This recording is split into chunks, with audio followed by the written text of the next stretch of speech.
Buenas tardes, nos reencontramos en La Brújula, programa que se emite por TLB1 Toda la Verdad Primero. Mi nombre es Lucas Carena y hago este programa con la grata compañía de un ilustre, el ínclito Pablo Dávoli. ¿Por qué ínclito? No, ínclito significa eso, Sí, bien sí, afamado. Sí. No, ilustre. correcto, pero bueno, te agradezco la exageración en los elogios. Vos sabés, Pablo, que algunos seguidores de La Brújula un poco han criticado, pero no mal, constructivamente, la utilización de algunos términos un tanto complejos en el programa. Yo me gustaría decir, y solo, pero por una cuestión de honestidad, no es que uno rebusca idiomáticamente la forma de expresarse por un hecho de fagocitación no lingüística, sino que la batalla cultural y la guerra cultural, como le hemos llamado en nuestro libro, empieza y quizás también termina en el aplebellamiento idiomático. Sí, y en ese punto, nosotros para poder dar esta batalla, para poder dar el buen combate en este sentido, tenemos que sentirnos mal, como a mí me pasa, y espero transmitir también eso a los que nos siguen. Me siento mal cuando no sé el significado de una palabra. Sobre todo si esa palabra incluso suena bien o tiene casi una belleza, una estética retórica. Bueno, ¿no? Vos estás hablando de la parte estética, o sea, amén de la importancia semántica, de la importancia para digamos, construir en cierto sentido y transmitir significados. Pero hablando también del ingrediente o del aspecto estético, es cierto que uno degusta el idioma, ¿no? Claro. Degusta el idioma.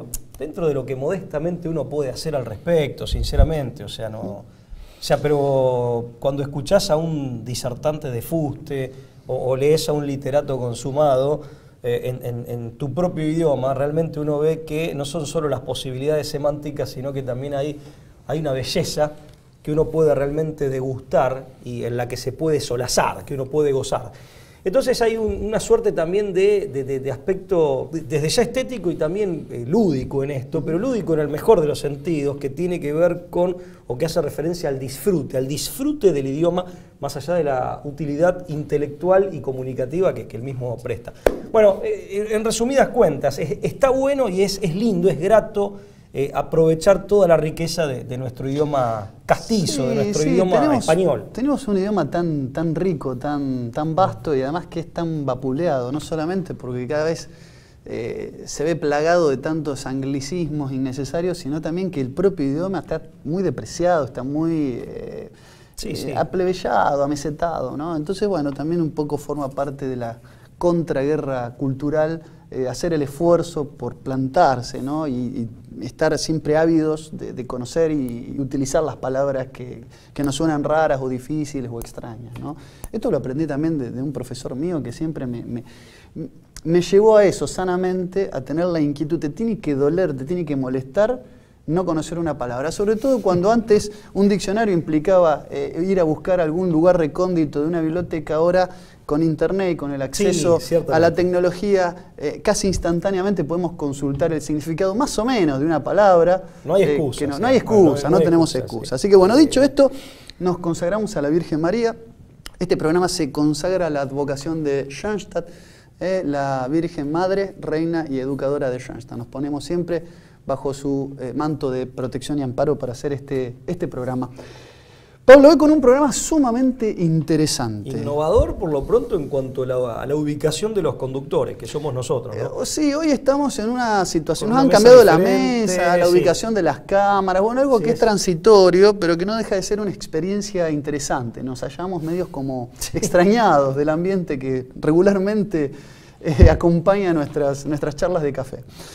Bueno, vos sabés que el número 184 de la revista Chiesa Viva, un artículo muy interesante de Gary Giuffre, que se llama Bomba atómica y eclipse del vicario de Cristo, nos transmite y nos ayuda a reflexionar sobre uno de los episodios más graves de ratificarse esta hipótesis y menos quizá contados o desarrollados de nuestra historia moderna, que tiene que ver con una amenaza de bomba sobre el Vaticano en el contexto de un cónclave después de la muerte de Pío XII, para torcer no solamente la elección del sucesor de Pedro, sino también para doblegar la doctrina. Algo que se complementa con lo que a principio de este año, en el primer programa de La Brújula, estuvimos hablando que tiene que ver con operaciones de la CIA y la American Proposition. Bueno, se completa también, en este programa vamos a hacer un esfuerzo por completar de la mano de este interesantísimo y controvertido artículo lo que tiene que ver con una amenaza de bomba en el Vaticano. Vamos a la presentación del programa y después vamos a estar un poco desarrollando esta idea.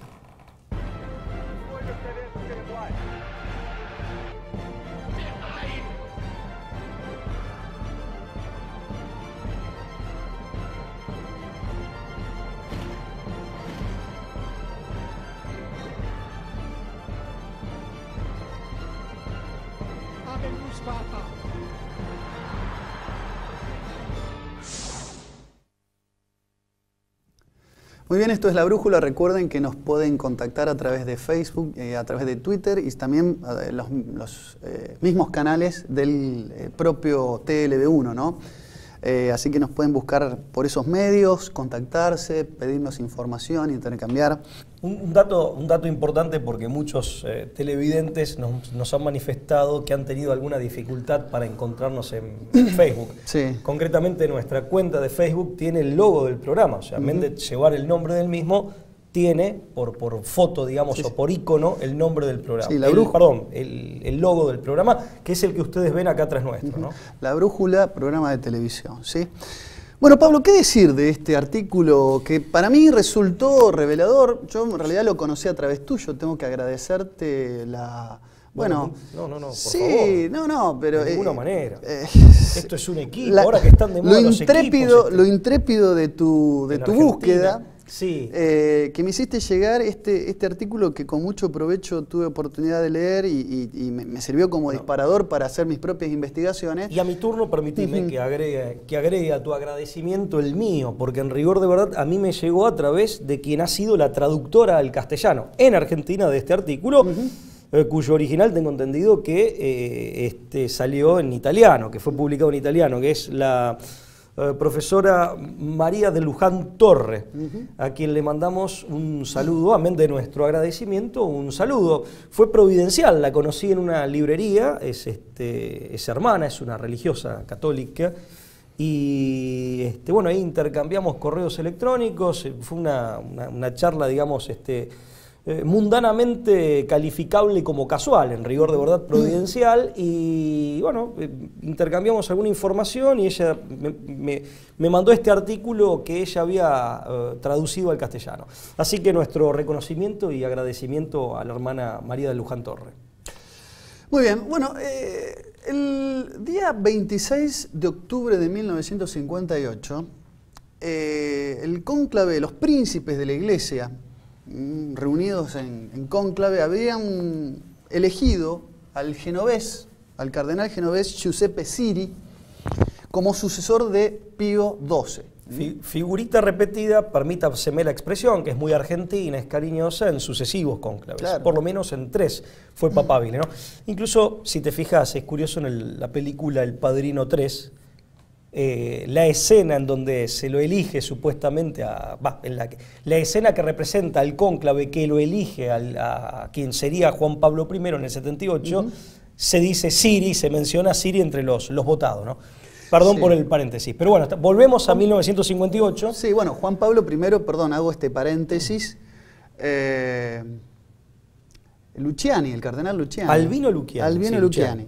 Sí, que le dedicamos el último programa del siglo 2014, le dedicamos un programa a la Operación Paloma, que habla de la misteriosa muerte de ese papado de 33 días de Juan Pablo I, ¿no? Y las distintas hipótesis que involucra a mafias sicilianas, que involucra también a una conspiración interna, un trabajo de el propio Juan Pablo I para desmantelar una estructura masónica dentro de la Iglesia. Todo eso se pueden remitir a ese programa. El escándalo financiero del Banco Ambrosiano, todo lo que tenía que ver, todo lo que tenía que ver con la propaganda DUE y todo ese contexto histórico. Para la obra religiosa, que era el IOR. Correcto, sí. Sí, que también tiene su representación o está plasmado una de estas versiones está plasmada con las particularidades cinematográficas en esta película Paul Marcinkus, a la que hacíamos Paul referencia. Marcinkus, ¿sí? El banquero de Dios. Bueno, sí, está todo Película relacionado. quiero decir El Padrino 3. El Padrino ¿no? 3, sí, sí, que también lo refleja. tuvo ahí un eco. Bueno, Siri se hubiera consagrado como el Papa número 262, pasando a ser Gregorio XVII, corregime si me equivoco, pero jamás se presentó en el balcón de la Basílica de San Pedro, jamás apareció. De hecho, a las 6 de la mañana de esa madrugada, con el humo blanco saliendo de las chimeneas de la Capilla Sixtina, la Radio Vaticana ya había anunciado, ante la euforia de las más de 300.000 personas que estaban ahí reunidas esperando el anuncio del nuevo Papa, ya había dado la noticia, pero quedó como medio en una nebulosa, porque pasaron 2 días sin que el Papa aparezca, ¿no? Bueno, y el humo dejó de ser la fumata blanca para pasar a ser el humo habitual. Claro. Pero lo cierto es sí, fue un episodio de media hora y como bien decís vos, no solo cambió el humo ante miles y miles de espectadores en vivo y en directo, sino que además Radio Vaticana y con posterioridad la prensa laica mundial se hizo eco de que había un nuevo Papa. Sin embargo, hasta 2 días después, este nuevo Papa que se había elegido o que había sido, o cuya elección había sido anunciada, no apareció. Pero el que aparece 2 días después no es Siri, que según los trascendidos del momento y varios testigos de la época que lo sostuvieron hasta su muerte, sino que fue quien asumiría como Juan XXIII, es decir, Angelo Roncalli. Angelo Roncalli, el cardenal Angelo Roncalli, que según Abro Manhattan, un testimonio del que vamos a hablar ahora, él le llamaba anticristiano, ¿no? Abro Manhattan, muy anticristiano, le llamaba a Angelo Roncalli el candidato del Kremlin. Juan XXIII, el papa bueno, ¿no? Por la prensa meliflua. Ahora, hay una cuestión muy interesante. Es verdad lo que decís, que Siri era un candidato natural al papado, tanto en se repitió este hecho de abolir sus votos, su elección natural, tanto en el año 63 como posiblemente también, dice el artículo, en el año 1978. 2 veces en dos el veces. 78, ¿no? Sí, sí, 2 veces. Por lo menos fue papabile seguro las 2 veces sí. del 78. Y lo que la trama del artículo nos presenta es una serie de presiones para que Siri no sea papa, en función de una suerte de amenaza disuasiva de explosiones nucleares consecutivas por esas fechas.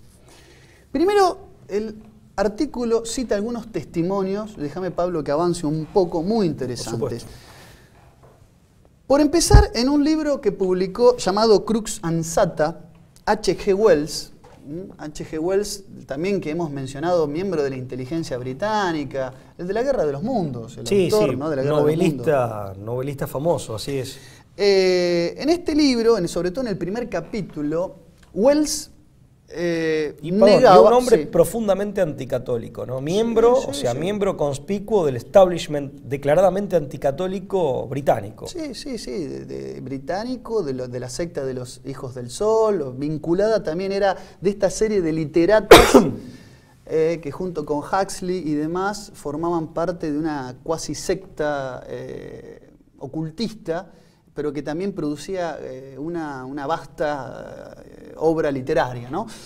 Pero Wells negaba en este libro la neutralidad del Papa, del Vaticano en general, pero en particular del Papa Pío XII en la Segunda Guerra Mundial. Lo consideraba un Papa que en todas sus acciones había sido un Papa pro eje. Había tenido un rol directamente implicado en favorecer las causas del fascismo italiano y en general de lo que era el bloque del eje durante la Segunda Guerra Mundial. Entonces él dice, estamos en guerra con el Reino de Italia y la Ciudad Vaticano, dice Wells, es un principado más. La ciudad, porque Wells hablaba del eje nazi-fascista shintoísta, en referencia al imperio japonés. Diría Jaureche, Nippo Nazifasi Falango Peronista, en otros términos, ¿no? Esa conjunción de terceras posiciones a principios, sobre todo, pero hasta mediados del siglo XX, que se habían consumado. Sí, hablaba de un bloque así tripartito, con esos términos. Lo formulaba de esa manera. Y bueno, decía que el Vaticano y que Italia estaba a favor de los ataques que se habían perpetrado contra Grecia y contra Francia, y por lo tanto un buen amedrentamiento, incluso como para mantener adoctrinado a este bloque, hubiera sido una bomba certera o algún ataque certero sobre la ciudad vaticana, ¿no? O sea, primer antecedente como amenaza, una posible amenaza, ¿no? Porque algo que no está en el horizonte de lo que suponemos habitualmente, en rigor de verdad, es un dato histórico corroborable, vale decir, la amenaza, al menos por parte de algunos personajes, o la recomendación por parte de algunos personajes de alto impacto público en el contexto de la Segunda Guerra Mundial de bombardear el Vaticano existió. Y no es menor que sea uno de estos personajes, Herbert H.G. Wells, ¿no? Herbert George Wells. Lo cierto es que aparte, fíjate en particular qué lo irritaba a Wells, porque él escribe ese libro donde él vuelca esta proposición ominosa, esta recomendación aborrecible, concretamente sobre el final de la Segunda Guerra Mundial, y el disparador, o si se quiere, la gota que colmó el vaso de su anticatolicismo, que lo irrita y lo hace decir esto y escribirlo, había sido concretamente que una delegación diplomática japonesa había presentado en el Vaticano una moción para la paz, para negociar una paz desesperada, porque ya estaban sabiendo de una derrota cierta que se avecinaba, para que el Vaticano la transmitiera a los aliados, correcto, y más específicamente al gobierno de los Estados Unidos. Y esto es lo que hace estallar de ira a H.G. Wells. Dicho sea de paso, también corrobora que antes de Hiroshima y Nagasaki, esa tesis de Salvador Borrego Escalante, entre otros, de que los japoneses estaban buscando desesperadamente tender un puente diplomático para solicitar la paz, ni siquiera negociarla porque no estaban en posición de hacerlo. Borrego habla de una delegación japonesa que había quedado muy pequeña y de baja jerarquía, digamos, que había quedado en el Canadá, y aquí tenemos otra que el propio Wells admite como miembro, digamos, o como un hombre importante del establishment de un país aliado. Sí, pero bueno, esto es lo que lo hizo enojar. Sí, de hecho se desprende la hipótesis de que así como fue la Little Boy, la bomba que finalmente cae en Hiroshima, podría haber caído también en el Vaticano. En realidad se eligió al comité negociador del lado de los japoneses, al que se amedrentó, ¿no? Al que se le dio este escarmiento de la bomba, y no al Vaticano. Pero en algún momento, a la luz de los escritos de Wells, todavía no estaba definido a dónde iba a estar dirigido ese escarmiento tan punitivo, sí, y vengativo. Y además completamente injustificado desde el punto de vista ético y jurídico, habida cuenta de las circunstancias políticas y militares imperantes en el contexto. Muchas voces dicen que por la falta de testeo sobre la bomba de hidrógeno o las consecuencias, se decidió hacerlo en un lugar insular como Japón y no en medio de Europa continental como era Italia, o en este caso el Vaticano. Es decir, como no se sabía el rebote que todavía eso iba a tener, porque en el año 45 ahí recién empiezan los trabajos de testeo, que duran quizá la completitud de las posteriores 2 décadas, bueno, por las dudas también dijeron, bueno, vamos a hacer esta bomba en un lugar donde no nos... De todas formas, el escarmiento sí afectó de manera directa, desde luego a la nación japonesa, más específicamente a los habitantes de Hiroshima y Nagasaki, por supuesto, pero afectó también de manera directa al catolicismo, al mundo católico. ¿Por qué? Porque eran las 2 ciudades, y en particular Nagasaki, con presencia católica en Japón. Mayoritariamente católica. Así es más, tengo entendido que la obra de este hombre polaco que falleció en un campo de concentración alemán, también en la época de la Segunda Guerra Mundial, este sacerdote Maximiliano Kolbe, había estado vinculado con el despliegue del catolicismo modernamente en el Japón, ¿no? Y en estas ciudades concretamente. Bueno, el otro testimonio... Entonces tenemos ahí un testimonio. Sí, tenemos de Wells. El tipo dice bombardeo en el Vaticano. Sí. Bueno, el ya citado, Arvo Manhattan, escritor anticatólico enrolado en la masonería, según el autor, según Hugh Frey, en el que también arengaba las consecuencias que sufriría la propia Iglesia si se involucraba en asuntos políticos internacionales. Es decir, como él decía en sus trabajos y en sus escritos, que el hecho de la injerencia de la Iglesia en asuntos políticos de índole internacional tenía consecuencias y que tenía que estar preparada para las consecuencias que implicaba este tipo de involucramiento o meter las narices donde no le incumbía. Bueno, ahí está, porque ese es el tema. Él habla de una participación en términos de injerencia, vale decir, de una participación que Manhattan ya asumía y prejuzgaba como molesta y como un estorbo para lo que en definitiva era lo que vulgarmente se conoce como el nuevo orden mundial, la instalación paulatina del nuevo orden mundial. Y fíjate que en todo el alegato que hace Manhattan, que sería muy largo reproducirlo aquí, sería aburrido, pero podríamos ponerlo a disposición de los televidentes, en definitiva no es la Guerra Fría per se lo que le preocupa, sino que en el bipolarismo de la misma, sin negarlo, él advierte que la injerencia de la Iglesia como un tercero en cuestión, vendría a ser ese el auténtico factor desestabilizador. Y esto creo que le cabe a cualquier otra tercera posición, y vaya si ha sido así en la práctica. Pero quiero decir que acá, en estas palabras de Manhattan, se advierte que es una injerencia que él ya presume y digamos, diagnostica y apostrofa como negativa, y fíjate que no tiene esa misma actitud frente, digamos, al contrincante comunista, pese a que era un contexto de Guerra Fría y bipolarismo, ¿no? Sí. Muy llamativo eso. Muy llamativo y el tercer testimonio, ya más cercano a los hechos, a estos episodios tras la muerte de Pío XII, es el de Alice Bailey, cercana, neoteósofa, cercana a Annie Besant, a Leadbeater. Le hemos dedicado un programa también a su obra como inspiradora de lo que fue la Lasis Trust y los programas educativos de las Naciones Unidas. ¿no? Ya le hemos dedicado el año pasado un programa a esto, ¿no? En la introducción del luciferismo en las cátedras o en los programas pedagógicos de la UNESCO. Y en 1957, antes de la muerte del Papa Pío XII, Pío XII, Bailey escribió acerca de cómo las potencias mundiales han buscado aterrorizar a la Iglesia e incluso se regodeaba de este hecho, o sea, lo decía con beneplácito, aterrorizar a la Iglesia con bombas nucleares. Es decir, y que estaba bien que así sea, era una forma de neutralizar su actividad diplomática. ¿Me dejas que cite textualmente, sí, según reproduce el autor que estamos tomando? Por favor. Muy brevemente, al referirse al poder nuclear, el poder nuclear como bomba, ¿no? La bomba atómica, aún habiéndose usado solo 2 veces de modo destructivo, puso fin a la resistencia de las potencias del mal. Sus usos son dobles en este momento, dice Bailey, como precursor de aquella liberación de energía que cambiará el modo de vivir de la humanidad e inaugurará la nueva era en la cual no habrá civilizaciones y sus culturas emergentes, sino una cultura mundial y una civilización emergente, mostrando de tal modo la verdadera síntesis que está en la base de la humanidad. Bueno, esto tiene que ver con esa estandarización globalista que digamos, en esa época estaba en ciernes y hoy en día está en pleno desarrollo.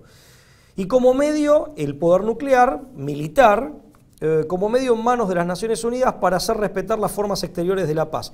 Básicamente, pero me quedo con la primera frase, ya que ella es la fundadora de Lasis Trust, como precursor, el poder atómico, de aquella liberación de energía que cambiará el modo de vivir de la humanidad e inaugurará la nueva era, en la cual no habrá ni civilizaciones, ni culturas, no habrá particularidades, será todo homogéneo, uniforme, todo igual. Sí, casi como un holocausto para un holocausto de fuego para la introducción de una nueva era. Bueno, por un lado, es llevar a su máxima expresión ese eslogan denostable de que la única iglesia que ilumina es la que arde, porque justamente esta es la luz que no ilumina, sino la luz que ciega, que es la luz de Lucifer, ¿no? Fíjate que es muy curioso, la liberación de energía como un auspicio del cambio de la humanidad, pero está hablando de destrucción total. Y después la doctrina de la destrucción creativa, que los neorepublicanos, los neoconservadores en Estados Unidos han tenido que ha tenido tanto impacto en esos ámbitos. Esto es, digamos, una manifestación también de este pensamiento, de la destrucción creativa, ¿no? La bomba atómica como factor de destrucción para dar lugar a una nueva era. ¿Y quién mejor que Bailey para hablar de la nueva era? Muy, muy curioso, pero esto de decir que la bomba atómica con su liberación de energía, que es eminentemente destructiva, es el auspicio de una iluminación, insisto, una iluminación que no ilumina, que ciega y que mata. Es la iluminación de Lucifer. Muy apropiado para Bailey también. Bien, sí, es aterrador. Bueno, a todos estos antecedentes, porque digo, no es lo mismo explicar lo que viene a continuación si no apuntamos previamente los antecedentes del caso, que son estas amenazas previas en el mundo de la literatura, del esoterismo, de ciertas voces que en ese momento tenían cierta presencia en la formación de opinión. La segunda parte del artículo, a mi criterio también, que complementa la primera, tiene que ver con unas supuestas coincidencias que no lo son tales, obviamente, y la cantidad de detonaciones que se hicieron antes y durante el cónclave fallido del cardenal Siri, ¿no? Es decir, durante los 18 días que comprenden la muerte de Pío XII, hasta el 9 de octubre con el cónclave siguiente, se ejecutaron 24 detonaciones nucleares. Es decir, del 10 al 15 de octubre, básicamente, cuando Roncalli finalmente es electo como Juan XXIII, se llevan adelante una cantidad de detonaciones nucleares a modo de test, pero como si tuvieran, dice el artículo, una función disuasiva, de advertencia. Como un mensaje, ¿no? Como un mensaje. Un mensaje de contenido extorsivo. Totalmente extorsivo. O sea, hay que decir que estamos hablando de 18 días que coinciden exactamente con esas dos fechas o esos dos hitos que son claves. Perdón. La muerte de Pío XII sí. Y la elección finalmente en octubre del 58 de Juan XXIII. Sí, yo dije mal. Es decir, son 24 detonaciones nucleares entre el 24 de septiembre del 57 y el 25 de octubre del 58. O sea, era un porcentaje inédito. Pero en los 15 días finales, sobre el cónclave, durante el cónclave, se detonaron 9 bombas. O sea, de 24, 9 fueron en 15 días transcurridos. Es decir, que había como una especie de lluvia meteórica de bombas nucleares. Esto... El artículo dice, no es una casualidad. No. Esta concentración de detonaciones nucleares solo es superada, ampliamente pero superada, en el año 62. ¿Sabés cuándo? Sí. En el Concilio Ecuménico. En el Concilio Ecuménico Cuando Vaticano se inicia II. el Concilio Ecuménico, sí, que se inició concretamente el 11 de octubre del 62, había sido convocado en el 59 y terminó el 8 de diciembre del 65. Pero correcto, hay una coincidencia temporal y como una densidad, una concentración extraordinaria de pruebas nucleares, y esto es muy importante, abarcando a las dos superpotencias. Claro. No a una. No, hay un connubio bipolar acá. El mensaje, en todo caso, vino de los dos lados al mismo tiempo, si es que realmente se trató del mensaje del que estamos hablando. Una cosa que no dijimos antes y que creo que para el público es útil saber, porque, digamos, esto de que fue elegido el cardenal Siri. Sí, Gregorio XVII. Así es. El que no fue, un papa que no fue. El papa que no fue y que después se lo cambia y 48 horas después termina asumiendo Juan XXIII, digo bien.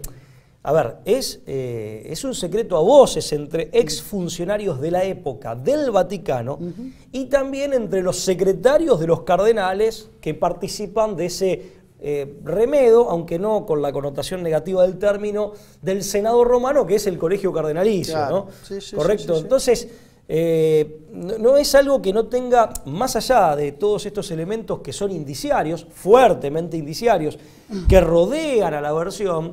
Lo cierto es que la versión se sostiene en el testimonio de muchísima gente que ocupó cargos de jerarquía, funcionarios vaticanos, secretarios de cardenales en la época. Sí. Después vamos a ver que el mismo cardenal Siri, de una manera muy sutil, se explica al Lo vamos respecto, a decir muy sutilmente. Antes de que termine el programa, pero no quiero interrumpirte porque como dijo un televidente, puedo dar lugar a que se tema lo peor. No, jamás.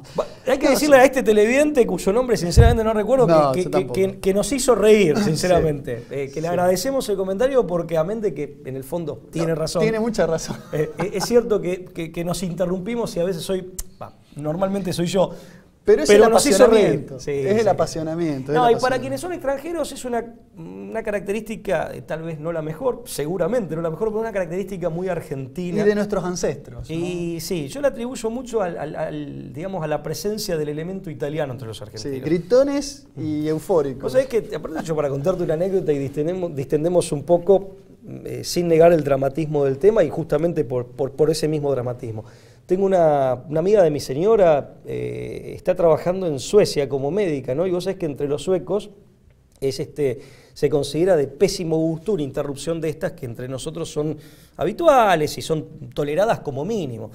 Y estaba en una junta médica y bueno, actuó como actuaría cualquier argentino. En un momento dado se adelanta lo que va a decir el otro o lo interrumpe. Claro, la miraron como si hubiera cometido un pecado mortal. Con lo cual se pone de resalto esta característica que es muy latina, pero que en Argentina está muy presente. Bueno, pero esto lo aclaramos sobre todo para el público hispanoparlante, pero extranjero, ¿no? Sí, absolutamente. Sí, no, bueno. Pero no me molestaría nunca por una interrupción. No. Estábamos en esto, en doblegar el resultado de una votación, como bien dijiste, que fue por los secretarios de muchos de los cardenales ahí y incluso de personal de jerarquía del Vaticano, fue confesado posteriormente. Pero acá aparece esta concentración de detonaciones, pero también con una cuestión estratégica, no solamente como mensaje, es decir, mirá, tiro las bombas acá, pero alguna podría caer ahí. Si efectivamente había una decisión de volar el Vaticano con una bomba nuclear, también sería una forma ante el mundo de, si esa decisión se hubiera tomado y efectivamente se hubiera llevado adelante, de poder esconder esa detonación dentro de un mare magnum de otras detonaciones como un experimento fallido o como como una derivación no deseada. Algo que salió mal. Algo que salió mal. Una secuela, una consecuencia no deseada, un efecto colateral. Porque si había una sola bomba, una única bomba sobre el Vaticano, iba a quedar en evidencia este complot. Entonces, cuando uno planifica una conspiración de esta envergadura, tiene que también planificar los subterfugios o la posible explicación ante la prensa mundial de cómo es que sucedió. Entonces también prepararon el terreno. El escenario. Allanar el terreno era, una seguidilla de test atómicos, tanto atmosféricos como terrestres,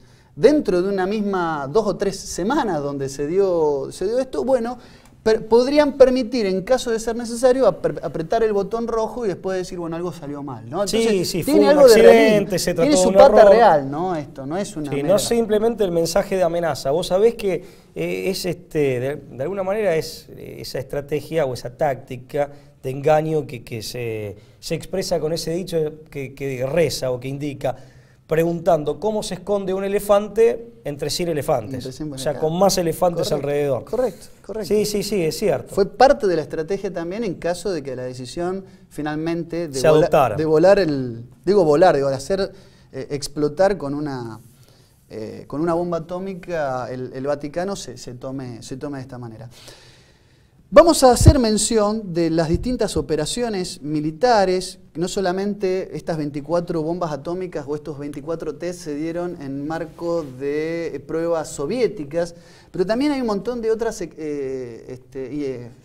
testeos y explosiones provocadas, controladas, nucleares o de hidrógeno, en Occidente, ¿no? La famosa operación Plambov, que consistió en 24 explosiones nucleares en 1957 en Nevada, la operación Hardtack de 1958, test nucleares en el Pacífico y en Nevada, son de 34 detonaciones.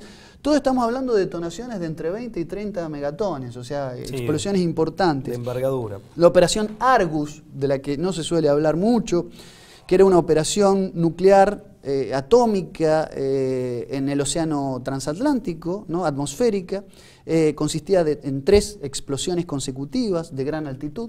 Digo, todas esta lluvia meteórica, por lo avasallante y lo seguido, y la concentración en el tiempo de estas detonaciones, se dieron siempre en el marco de la incertidumbre del nuevo Papa que asumiría a fines de la década del 50 en el Vaticano. Y hablando de las motivaciones, porque aquí estaría de alguna manera la mecánica del episodio según esta versión tan terrible que aquí comentamos, pero hablando de las motivaciones, hay que aclarar al público al respecto que el cardenal Siri era un hombre más bien tradicionalista. Los cambios del Concilio Vaticano II, ahí vamos, que abrieron la puerta, los cambios introducidos en el Vaticano II que de alguna manera flexibilizan a la Iglesia Católica y la hacen más friendly, diríamos hoy en día, la hacen más amigable para con el americanismo, por ejemplo. El modernismo en general, claro, ¿no? Recoge o sirve como caja de resonancia de ideas modernistas, etcétera. Con Siri no se hubieran dado. Roncalli, concretamente Juan 23, al menos según Giuffre, digamos, era masón. Eso no está en nosotros corroborarlo, pero por lo menos el autor de este artículo que citamos lo acusa de masón. Caso en el cual entonces sí habría prosperado una estrategia como la de 1903, la que fracasó gracias al veto laico, al veto secular de Francisco José, del emperador austrohúngaro, con el cardenal Rampolla, a quien también le dedicamos un programa, sí, ¿no? También hablamos de eso. El cardenal Manuel Rampolla, que era masón y que aparentemente fue designado papa, pero y vetado por todavía existía el veto secular por el emperador austrohúngaro. Todavía existía el imperio austrohúngaro también, ¿no? Estábamos hablando cuando murió León XIII. Del cual también se deshizo el mundo moderno, ¿no? Correcto. Del imperio austrohúngaro. No, pero digo, sí es verdad. Es decir, evidentemente tenían certezas de que Siri no hubiera llamado al concilio. Es decir, para promover el concilio era necesario primero tener un vicario, un papa que lo pueda convocar. Y evidentemente tenían certezas de que Siri, que Gregorio, el Papa Gregorio, no iba a llamar a este concilio, y por eso fue este trabajo, ¿no?, de inteligencia en función de torcer la voluntad de un cónclave, a fuerzas de una amenaza tan terrorífica como una detonación en el Vaticano. Militar de máxima intensidad, claro, de máxima gravedad. Fíjate que la operación The American Proposition del grupo Time Life de Henry Luce, que involucró a varios Murray, un jesuita, correcto, varios presbíteros católicos, sedicentemente católicos, norteamericanos fundamentalmente, y a la CIA, había comenzado en los años 40 justamente y tuvo su punto máximo, digamos, de éxito, si se quiere, con el Concilio Vaticano II. Ojo, no estamos diciendo, estamos dispuestos, como le escuché decir a Antonio Caponeto, estamos dispuestos a incorporar matices al respecto. Eso desde ya no significa que todo haya estado mal, que todas las voces sean dignas sean parte de esta terrible estratagema, ni que hayan sido funcionales siquiera inconscientemente. No, desde luego que hay que matizar, hay que ver caso por caso, pero lo cierto es que ahí sí se abre la puerta, o para introducir cambios que fueron fundamentales en ese momento y que constituyeron un desvío, o abriendo la puerta como posibilidad para cambios posteriores. Sí. Y en ese sentido sí hay que decirlo. Sí, no, y en esta investigación de American Proposition, que tan podemos elogiosamente reconocer a Fidelity Press, la editorial, ¿no? Sí, que publicó el libro de Wenhoff. De Wenhoff, de Michael Johnson, entiendo el que lidera esta editorial. Sí, desde luego que incluso en el ámbito del concilio, no todos los documentos del concilio son los que estarían cuestionados o bajo la lupa de esta conspiración. Totalmente. Sino que hay una serie, algunos pocos documentos que serían los más controvertidos, y sobre todo en su aplicación, ¿no? Efectivamente, igual la interpretación posterior y la aplicación a partir de esa interpretación. Te invito a hacer una pausa, Pablo. Vamos a un corte y después vamos a estar hablando también qué es lo que pasó nuevamente con otro cónclave que también ponía y tenía como candidato natural a Siri, pero que terminó en el vicariado, en el papado de Pablo VI, ¿no? Nuevamente se repite la historia, y ahí sí vamos a hablar de la confesión que le hizo a un periodista italiano el mismo Siri poco tiempo antes de morir. Los invitamos a quedarse del otro lado, no se vayan, esto es La Brújula. La Guerra Invisible, acción psicológica y revolución cultural, en coautoría de Lucas Carena y Pablo Dávoli. El libro que revela las maniobras de manipulación psicológica y cultural. La Guerra Invisible, acción psicológica y revolución cultural. Disponible en mercadolibre.com.ar. La Guerra Invisible, acción psicológica y revolución cultural. ¿Estás lista para tu revolución personal? Súmate al segundo Congreso Iberoamericano de Mujeres Conscientes. Vamos a remover creencias en espiritualidad, salud y felicidad. Conferencistas de España, Brasil y Argentina. Sábado 13 de mayo en Buenos Aires. Encontranos en Facebook. Congreso Iberoamericano Mujeres Conscientes.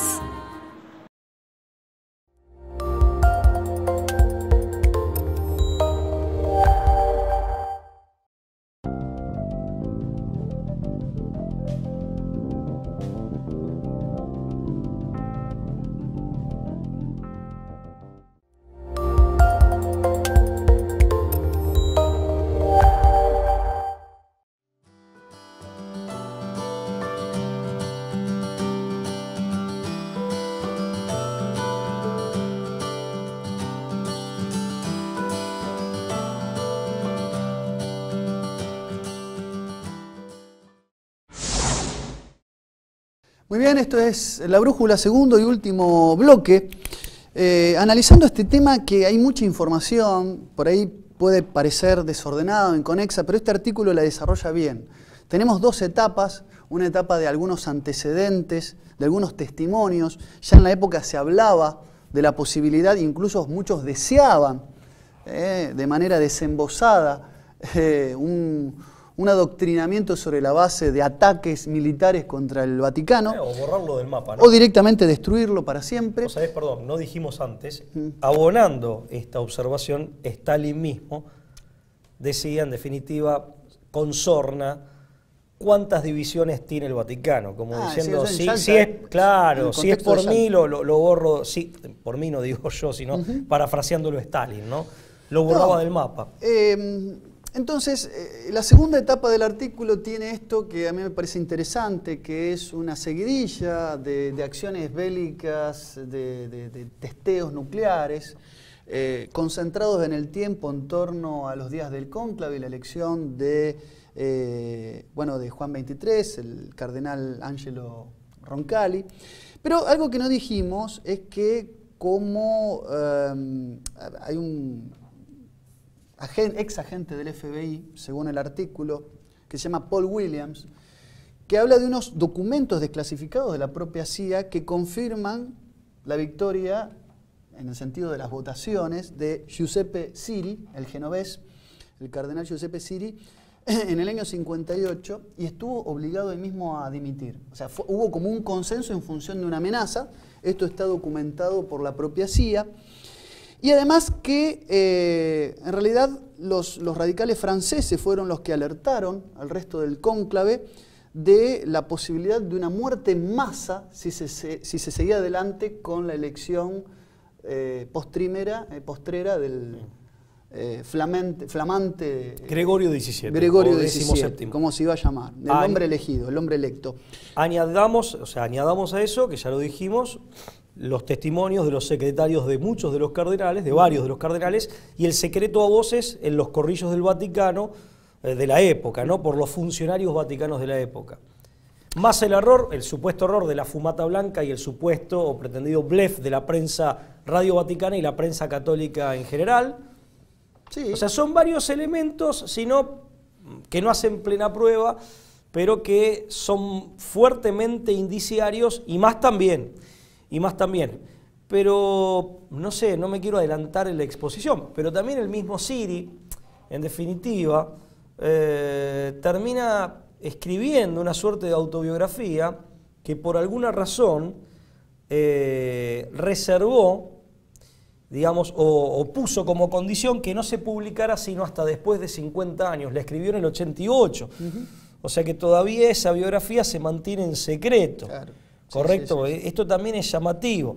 Sí, es verdad que Siri en el 72 se manifestaba como un defensor del carácter del aislamiento del claustro en el cual el colegio cardenalicio elige al Papa, y hacia el 88, en una entrevista, él termina abjurando de esta vieja tradición de la Iglesia y de las razones por las cuales esta tradición había sido adoptada y practicada. ¿Por qué? Porque decía, en este nuevo contexto donde hay infiltrados, según la entrevista de 30 Giorni, hay infiltrados, ese enclaustramiento juega en contra. Y respecto de la infiltración en la Iglesia, o sea, digamos, nosotros ya le dedicamos todo un programa, el primero de este año, a The American Proposition. Pero también hablamos de la secta martinista, cuando hablamos de caballo de Troya en la Santa Sede, ¿no? También hablamos de las revelaciones de Bella Dot, de Isabela Dot. Pierre Virion, ¿no? De Pierre Virion. La masonería dentro de la Iglesia, o sea, es el exorcista contemporáneo, creo que recientemente falleció, Gabriel Amorth, el padre Amorth, que en una entrevista al diario El País, que en el libro La masonería Vidal reproduce, que no es católico Vidal, dice que entre los cardenales hoy hay masones y luciferistas. Y celebración de misas negras. Eso lo dice el padre Gabriel Amorth, o sea, no lo dice un improvisado. Si no me equivoco, falleció el año pasado. Por eso digo que hay una serie de elementos que le añaden verosimilitud, que hacen, ya que hablamos de la fumata vaticana, hablemos en términos jurídicos del fumus bonis iuris, que hace a una verosimilitud de esta versión que tanta gente ha compartido y que la revista Chiesa Viva ha tenido la valentía desde su postura, que es una postura particular en tema eclesiológico, bueno, compartir. Bueno, ¿no?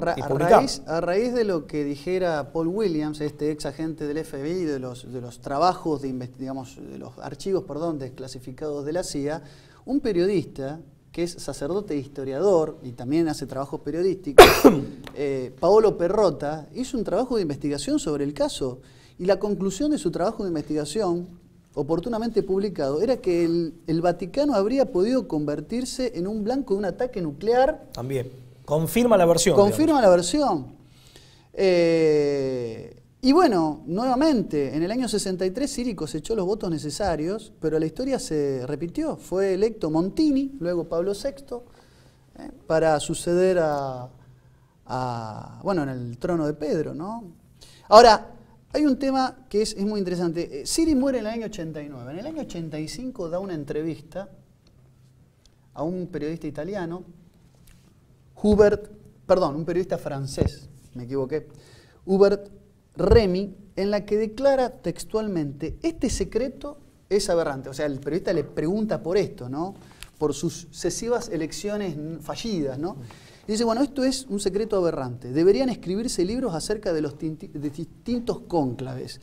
Han sucedido cosas muy graves, pero no puedo decir nada. Esas fueron las declaraciones en el año 85 que daba la prensa francesa. Insinúa muy tímidamente, un ¿no? secreto que mantuvo durante casi 3 décadas en completo hermetismo y del cual no sabremos nunca más qué ocurrió, ¿no? Bueno, fíjate, en febrero del 88, yo recién hacía una referencia somera a esta entrevista, 30 Giorni dice: a Siri se le planteó una pregunta que no esperaba acerca de la verdad de las recurrentes denuncias, esto estoy citando textual, según el artículo que venimos tomando como base. A Siri se le planteó una pregunta que no esperaba acerca de la verdad de las recurrentes denuncias de que la masonería había infiltrado a la Iglesia. El anciano cardenal no respondió y, sugiriendo que no quería hacer ninguna declaración pública de Elio, señaló el grabador encendido. Luego, con la mano libre, dice el periodista, hizo un gesto muy elocuente. Lo que quería decir era, ciertamente, que hay infiltración. Fuera de la grabación, Siri añadió, continúa el periodista, atribuyendo estas palabras a Siri: esto es algo muy serio y yo tengo fuentes de primera mano. He escrito mis memorias acerca de esto y otros eventos de la vida de la Iglesia que serán publicados dentro de 50 años, pero por ahora preferiría no decir nada más. ¿Qué pasa? Siri confiaba mucho en un monje, en un teólogo dominico, Raimundo Spiazzi, que había sido decano de la Facultad de Ciencias del Angelicum, y Spiazzi dice que Siri dijo que debíamos rogar por los futuros cónclaves. Estoy nuevamente remitiéndome a lo que se reproduce como textual, por la gracia, o sea, rogar por los futuros cónclaves, por la gracia de que los participantes estuvieran verdaderamente libres de todo tipo de condicionamiento o influencia, no solo de naturaleza política o étnica, sino también social. Debíamos, según se le atribuye a Spiazzi, que decía, debíamos rogar para que no hubiese ninguna manipulación por parte de una secta. Y acá Spiazzi, entre comillas, como refiriéndose a Siri. Se refería, dice Spiazzi, a la masonería sobre la base de informaciones directas que había recibido de parte de afiliados y de su conocimiento de las astucias que la masonería usaba para atrapar funcionarios vaticanos y sus despachos. No dudó, continúa Spiazzi, según el artículo de base, no dudó Siri en mencionar nombres y habló del peligro incluso para el cónclave. Tal vez fue por esto que propuso abolir el aspecto del secreto, de modo que los eventos pudieran desarrollarse a la luz del día. Con esto termina la cita que hace el artículo de base, la cita de Spiazzi. Una cosa importante, otro autor que habló de la infiltración en la Iglesia, pero aparte que hace un análisis exhaustivo y en varias obras, es Pinet. Sí, o sea, Pinet. A ver, independientemente de que son autores por ahí cuestionados o controversiales, cada uno tiene su matiz, ¿correcto? Cada uno coloca su impronta, pero lo cierto es que hay un basamento documental en muchas de sus denuncias. O sea, tenés Beladot, Maurice Pinet, vos hablabas de Pierre Biron, también lo citamos a Wenhoff, son autores... Plon Cardassac, hay muchísimos. El padre Gabriel Amor, hasta ahora que falleció, que lo dijo muy recientemente en un periódico español, ahora, no debiera sorprender a nadie. Ahora, la entrevista dice cosas terribles, habla de influencias políticas, étnicas y habla de sociales y pone lo social como algo que se suele olvidar, ¿no? Y que no debe ser olvidado. No hay que olvidarse tampoco de que el Padre Pío, digamos, del cual mucha gente lo venera y es un santo de nuestra época, el Padre Pío se quejó amargamente de ese ayornamiento que se estaba practicando en la misma época, cuando era la tendencia que se imponía, ¿no? Bueno, y además Pío XII... que decía Pío de Pietrelcina, ¿no? Sí, Pío de Padre Pío. Que era un hombre que había tenido de problemas. los estigmas. Claro, el famoso sacerdote con estigmas. Sí, un hombre santo, indudablemente santo. Ahora volviendo a Pío XII, hablando de santos y de píos, una de las cosas llamativas es que nunca fue beatificado, entre otras cosas, está la versión circulando, de que era políticamente incorrecto beatificar y mucho menos canonizar a Pío XII por su rol ambiguo o no del todo esclarecido en épocas de la Segunda Guerra Mundial, ¿no? Ha sido, ¿no?, una bandera importante contra los papas que lo sucedieron, ¿no?, que fueron todos siempre entronizados como santurrones, ¿no? Ahora, hay una cuestión que es muy importante y me gustaría acá decir algo que es un poco la conclusión del texto y que me parece que se libera a la reflexión y para compartir con los que nos siguen. Se definió hacer otra cosa, doblegado los cónclaves, viendo que tenían la posibilidad disuasiva de la presión y la amenaza atómica para hacerlo, se buscó sostener al Vaticano, no hacerlo desaparecer, funcionalizado, ayornado, modernizado y además manteniendo y usufructuando la autoridad moral que representaba la institución vaticana para poder generar este soft power, poder blando que la cantidad de fieles, la historia en Occidente representada, ¿no?, en la autoridad vaticana, también como estrategia de guerra cultural, de acción psicológica, el ¿no? soft power, lo que tiene de soft, no tiene que ver con su eficacia, que muchas veces es mayor que la del hard power en términos de dominación, sino que tiene que ver con la metodología, hace referencia a la metodología que en principio trabaja sobre lo simbólico, con, digamos, estrategias de acción psicológica y revolución cultural, y no, digamos, no con aprietes económicos o con la fuerza militar. Pero una cosa importante... generar una estética vaticana, pero totalmente, totalmente manejada a control remoto y funcional a determinados criterios inclaudicables del nuevo mundo. Desde esa perspectiva no es el evangelio con un nuevo packaging ajustado a la esencia evangélica y a los tiempos modernos de quienes van a ser evangelizados, de sus destinatarios contemporáneos, sino que es al revés, es mantener el packaging de la Iglesia Católica, pero vaciada de sentido, vaciada de contenido. Sería esa la estrategia, en definitiva, que termine convirtiéndose en una suerte de golem, de robot al servicio. Esa fue... En esos años aparece también esta iglesia volcada al mundo, que critica a Membiel, humanista. Lo que pasa es que son terminologías... De cara al mundo, a lo social, sin teología, son terminologías teología. Ambiguas, y que tienen de ambiguo, o sea, en ese sentido creo que tenemos que luchar no solo por la, digamos, por la riqueza semántica de todos los idiomas, empezando por el nuestro, sino también por la claridad de las definiciones. Yo creo que también ahí hay todo un discurso montado sobre palabras de una gran ambigüedad. Había hombres que eran teólogos de indudable ortodoxia que no se opusieron al Concilio Vaticano II, y te diría que no se opusieron a sus cambios, por lo menos no a los más importantes. Uno es Dietrich von Hildebrand, un hombre de indudable ortodoxia, pero que en el Caballo de Troya, en la Ciudad de Dios, él lo que hace es advertir cómo, sobre la base de los discursos teológicos, pastorales, no solo teológicos sino también pastorales, que se montan o parapetan sobre la base de los cambios documentalmente introducidos por el Concilio Vaticano II, cómo se introducen tergiversaciones en la interpretación y aplicación posterior. O sea, están quienes critican la totalidad del Concilio Vaticano II, están quienes hacen críticas parciales. Y están aquellos, más allá de total o parcial, quienes critican las modificaciones en sí, sean todas o sean algunas, y quienes critican no las modificaciones en sí, tal como fueron documentalmente formuladas, sino las interpretaciones posteriores. Ahora, las interpretaciones desviadas fueron factibles por lo que debió decirse y no se dijo, y por lo que debió decirse claramente y se dijo sin claridad. Claro, si es una cadena sempiterna de claro, agregación. Entonces hay procesos de ida y vuelta también. Y en ese sentido es como, yo parafraseo acá al profesor Caponeto cuando él hablando de sí mismo y de su grupo, de gente, decía, estamos dispuestos a incorporar matices. Desde luego que sí, yo creo que esto es un criterio epistemológico de máxima prudencia y pertinencia. Una cosa que me quedó decir en el tintero respecto de Pío XII, lo que se conoce vulgarmente de Pío XII tiene más que ver con una propaganda parapetada sobre la novela El Vicario, del año 1961, no es novela, en realidad es una obra de un dramaturgo alemán, es una pieza teatral que tiene muy poco que ver, tiene muy poco rigor historiográfico y tiene muy poco que ver, no te digo que no tenga nada que ver, pero tiene muy poco que ver con el Pío XII real. Claro, no. ¿Correcto? Que tuvo y basta con leer el testimonio de Israel Solar, gran rabino de Roma, que es conocido en el mundo cristiano como Eugenio Soli, un hombre que se convirtió al cristianismo,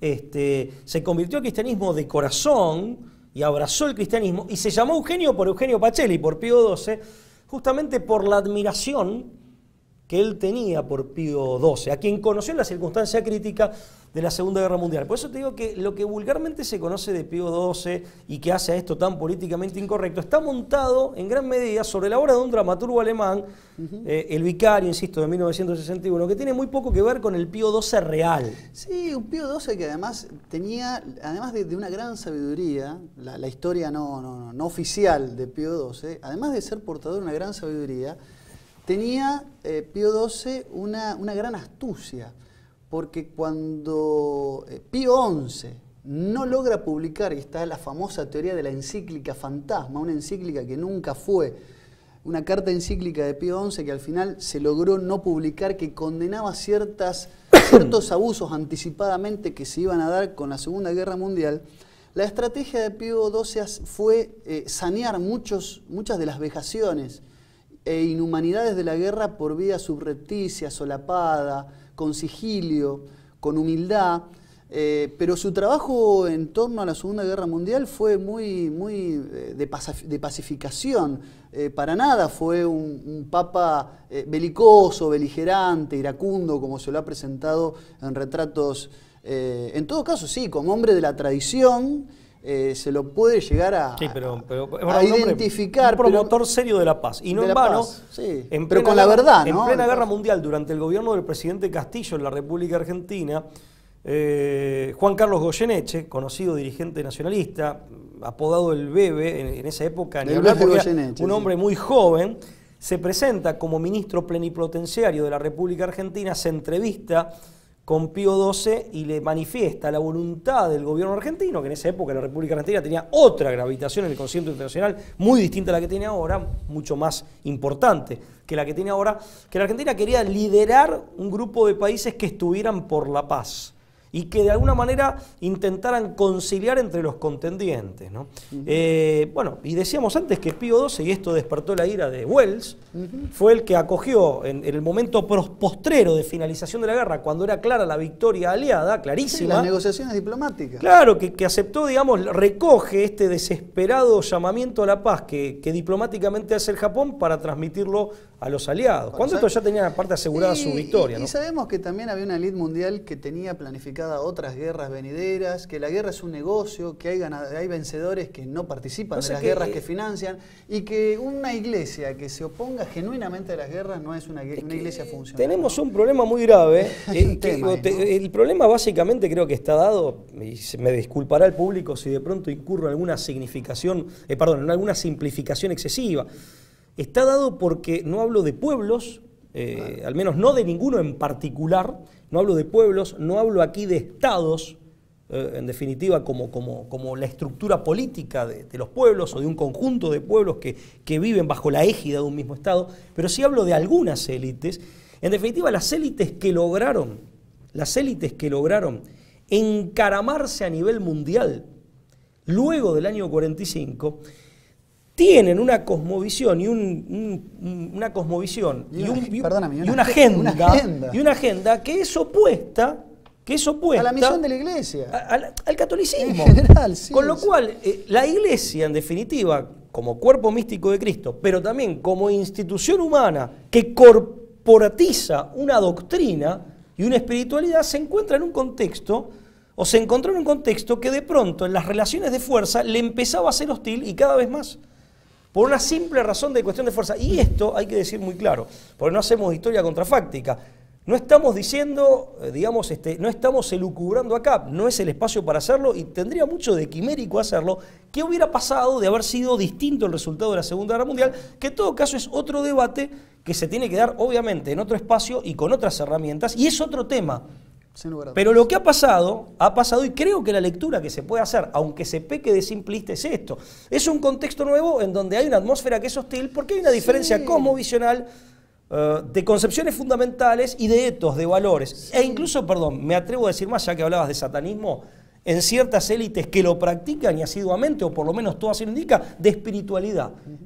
¿Cuál es no solo la concepción y percepción del mundo, sino también cuál es la vinculación con lo sobrenatural? No, pero no hay ningún simplismo en lo que decís, Pablo. Al contrario, la teoría del contubernio se cae cuando nosotros en otros programas hemos dado documentos y hemos mostrado documentos de los mismos miembros de la élite que denuncian, o mejor dicho, no denuncian, se regodean de que ya a mediados del siglo XX la historia estaba medianamente digitada por una élite que podía mantener las riendas de las principales instituciones que tenían peso y que siguen teniendo quizás a nivel mundial. Entonces, a mí no me parece que haya ninguna simplificación en lo que decís, al contrario, creo que tenés razón, que das con el problema, pero desde luego, creo que en este punto lo que estamos viviendo es un clima, una atmósfera preapocalíptica, si se quiere, ¿no? Porque también hay un designio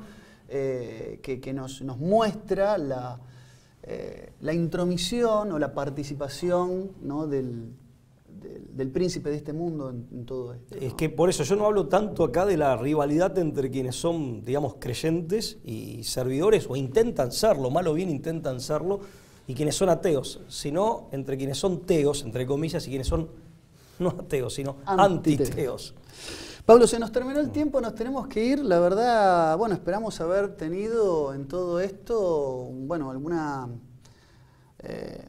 cuota, ¿no?, de lo que es un aporte más para tratar de desmenuzar todos estos temas que son muy complejos, que, bueno, una lluvia de información que espero no haya sido demasiado abrumadora, pero necesaria, porque son temas delicados y necesitamos justificar todos, con antecedentes, con elementos en el entorno, en la coyuntura, y también con declaraciones y documentación que avala lo que se está denunciando. Así que bueno, esperamos haber sido claros, esperamos haber sido contundentes, les agradecemos nuevamente por haber llegado hasta aquí, hasta el final del programa, y los invitamos a reencontrarnos como siempre por TLV1 la semana que viene. Chao, hasta luego. Muchas gracias.